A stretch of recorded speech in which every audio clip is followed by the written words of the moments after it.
What was so special about one-on-one that you stayed open through that blitz?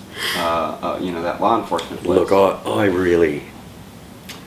really don't know. Other than I virtually professed from day one that I believe we would be legal if you give us a hearing. Mm-hmm. And we leased a historic building, and coming from Australia, historic buildings have always got all kinds of rights. You know, I mean, in Australia you'd be lucky if you could move a brick in a historic building without going through 10 different government agencies. So I figured, well, there's got to be some rules and regulations here too regarding historic buildings. Maybe there's something different. And then I was reading about conditional use permits and what they entailed. And so I went to the council and looked up the building plans and found that there were 2 conditional use permits already on our building. And I figured one of them was the Bareback Bar and Grill, so here's 6 and here's E and here's the Bareback and here's us, and they actually backed into our building. They owned the bar that we're in. So I figured, well, if there's 2 conditional use permits, I wonder if the other one's on me. And it was. So I thought, well, it's dormant, it doesn't go with the building, so we've got one-on-one here and the Bareback here, and people above a single resident unit, so there's no children there or anything else. And I thought, well, if the Bareback are able to stay open till 4 in the morning, and they have live music and booze and everything else, and I got a Hustler store right alongside me, how much trouble can I possibly cause this area, Mm-hmm. So I thought, I bet I fall under the Conditional Use Permit Act. So I read all the way through that and became absolutely convinced, and I thought, I think I got these guys by the balls, Richard Nixon used to say, you grab them by the balls, their head and heart will follow, and that's about the only thing he said that was ever right, probably. But so, but on that basis, I thought, well, they'll have a real problem with me. They'll have a real problem, and I'm not going to go away easy. So, and I'm quite happy to debate it. So I sent letters to every member of the council, an invitation to come in with photos of our store and a personal invitation to them. I sent it to the Chief of Police, Lansdowne. I sent it to Duffy. I sent it to Jan Goldsmith. Everybody. I invited everybody in. The only Todd Gloria came in and with his people, and later on it was terrific. We had a visit from I think Brad Richter, I think was the gentleman's name, who was the head of the CCDC, the City Centre Development Corporation. And I've been talking to a lady there and getting her advice and feedback as to what we should do. And I said, is there any way you guys could come in and tell me what you think? You adjudicate over a lot of these rulings here. So it was lovely. They came on by, sat in the store, and we talked it all the way through, and I said, you realise I've got a conditional use permit that sits on this building. Can I just reinstate that and ask for an amendment? I obviously don't need the liquor licence. It was a bar. We renovated this 1865 bar. We found the original part of the floor. We cleaned all of that off, so we got the original oak floor and redid the marble, and so it looked beautiful, and then we carpeted it and put all the other stuff around to try and make it more relaxed, on the basis that I'd read a lot of stuff in years gone by about soft colours and pastel colours, and in buildings, if you've got any fear factor about that you might have violence or anything else there, then soften colours and so we did that. We put in soft colours and everything there. We tried to make the reception area again in nice bright pastels, so that make, again, hopefully people come in, have comfortable chairs to sit in. You're not going to have any people getting jumpy. Enough room in the back that they could sit quietly if they want to and look at a menu and take their time and not be pushed along at all, and enough space that they could spend time there if they want to, sit down and watch the TV and ask questions. And so when I said to him, so what do you think, what would you say if we were applying for a licence right now? And he said, in my opinion, you'd be legal. He said, but there's no rules at the moment. He said, there's nothing, we can't give you a hearing because there's no rules or regulations in. So he said, we'll hold your application, but we can't do anything at this stage. And then what he said to me, I never forgot. He said, I've got a meeting with Jan Goldsmith later this week. I think it was a Tuesday. We saw him on Monday, and he said it's on Thursday. And he said, and I will be passing on to him my opinion.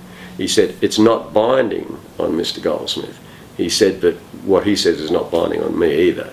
And in our opinion, so I knew for a long time that in all probability the head of the City Centre Development Corporation had said to the city attorney, this place is, for all intents and purposes, operating legally as far as everything that you want done.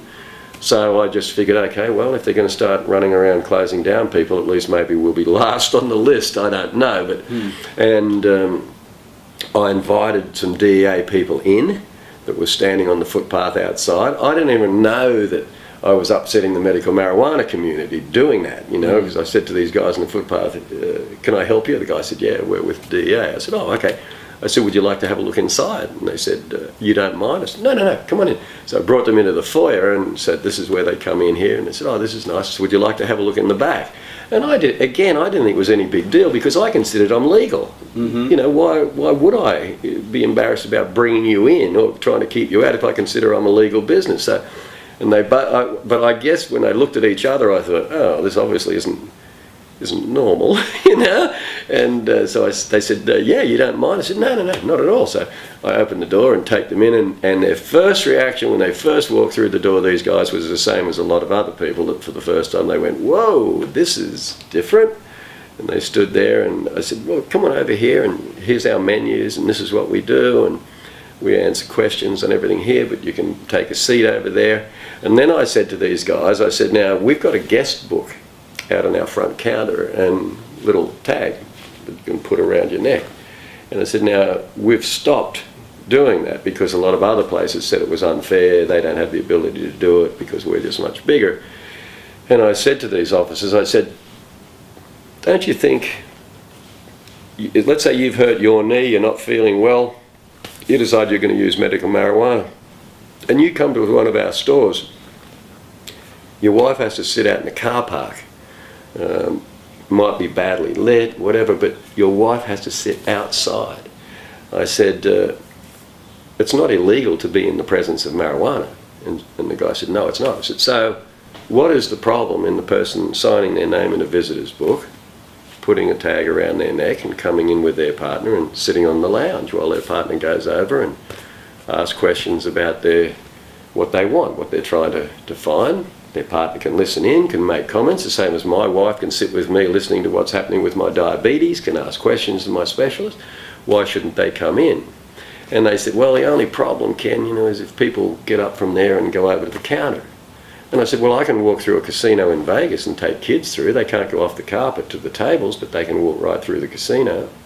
I said, but why would anybody in my club serve somebody who's got a tag around their neck saying visitor, when there's 2 cameras over the bar and there's 2 cameras behind them and there's 2 cameras down there and there's another camera over there, and I pay all my people a livable salary. I mean, I pay $18 an hour. A couple of them get more than that. So I said, so why would they do that? Why would they jeopardize their job and their future or anything else? All on film. So I said, that just couldn't happen. So, and I said, but don't you find, my question to you is, wouldn't you find it demeaning, you know, to your partner to have to sit outside and not be able to participate? And this young cop, he said, well, you know, to be quite honest, he said, I've never given that any thought in my life. And he said, but yeah, I would. I'd find it demeaning. I wouldn't like it at all. And I said, well, that's all we're really asking for, is just to treat people with respect. I said, I just do not see the problem here. And I don't see any of these problems that can't be handled.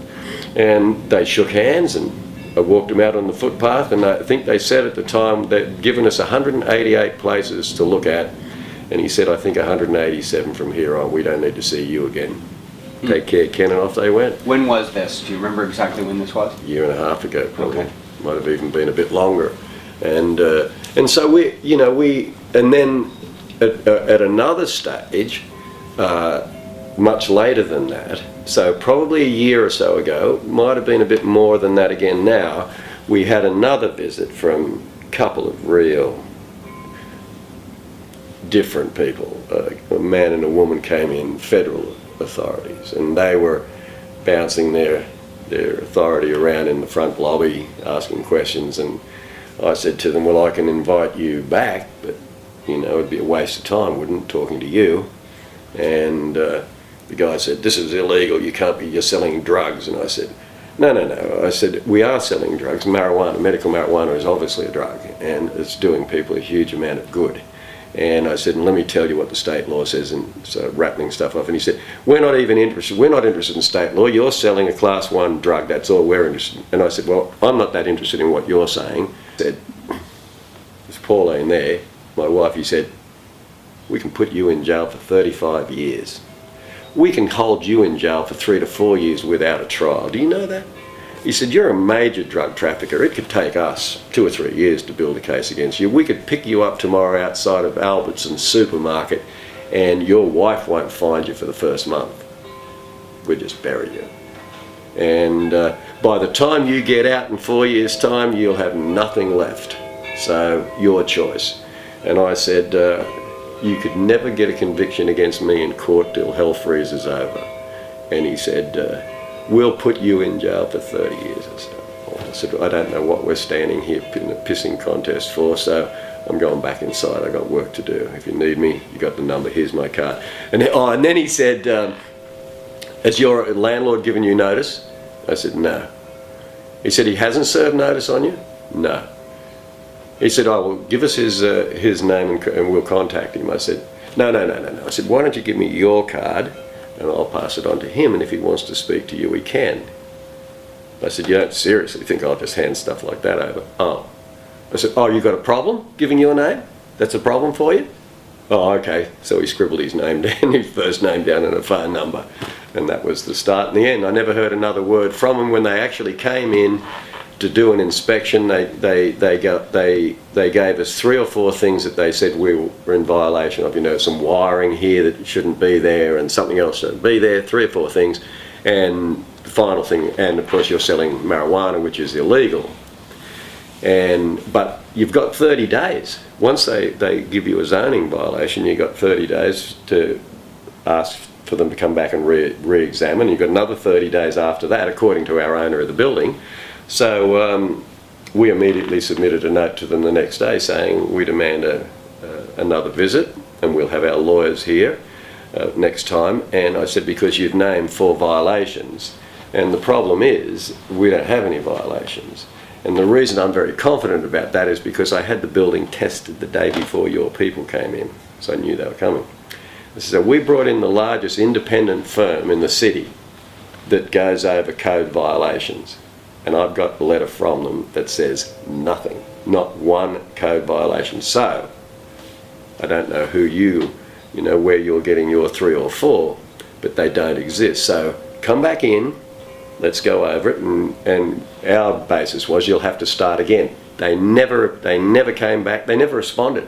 They didn't. Our landlord put the same letter in, never responded, because he demanded an inspection because some of them were his responsibility.